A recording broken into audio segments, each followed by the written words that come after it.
അല്ലാന്ത്രോ എന്താ എൻ്റെ മുഖത്ത് ടെൻഷൻ? പെൻഷൻ കിട്ടിയില്ലടാ?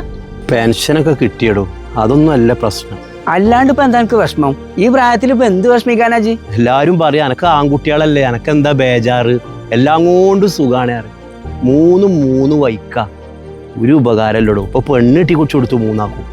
ഓലെ പെണ്ണുങ്ങളും കൂടി ഞാൻ നോക്കണ്ട. സാരല്ലടാ, കുട്ടികളല്ലേ, ഒഴിവാക്കേ.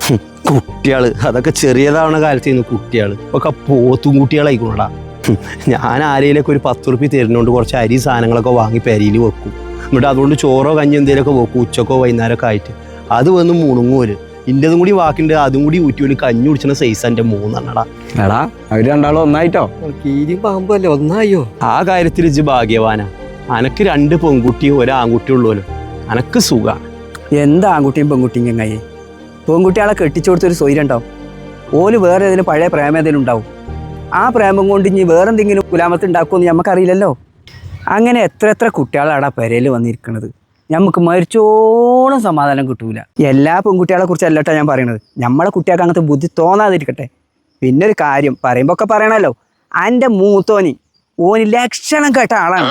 ഓൻ്റെ കാര്യം ഞങ്ങൾ അങ്ങാടിയിൽ നിന്ന് സംസാരിക്കലുണ്ടേ. നിർത്തടാ കള്ള ഹംക്കെ. എന്റെ കുട്ടിയുടെ കുറ്റം ഞാൻ പറയും, നിങ്ങൾ നാട്ടുകാർ പറഞ്ഞു നടക്കണ്ട. അപ്പൊ ഇജാണിത് നാട്ടുകാരോടൊക്കെ പറഞ്ഞു നടക്കണതല്ലേ? ഇപ്പോഴല്ലേ നാളെ പിടുത്തം കിട്ടിയത്. ഞാൻ അതൊന്ന് ടെസ്റ്റ് ചെയ്യാൻ വേണ്ടിട്ട് എന്നോട് ഒന്ന് പറഞ്ഞത്. ഇപ്പൊ ഒരു നല്ല കാര്യം എൻ്റെ അടുത്ത് പറയാൻ പറ്റാതായോ? എൻ്റെ ഒരു നല്ല കാര്യം കേൾക്കണ്ട. എന്റെ കുട്ടിനെ കുറിച്ച് പറയാനല്ല എനിക്ക്.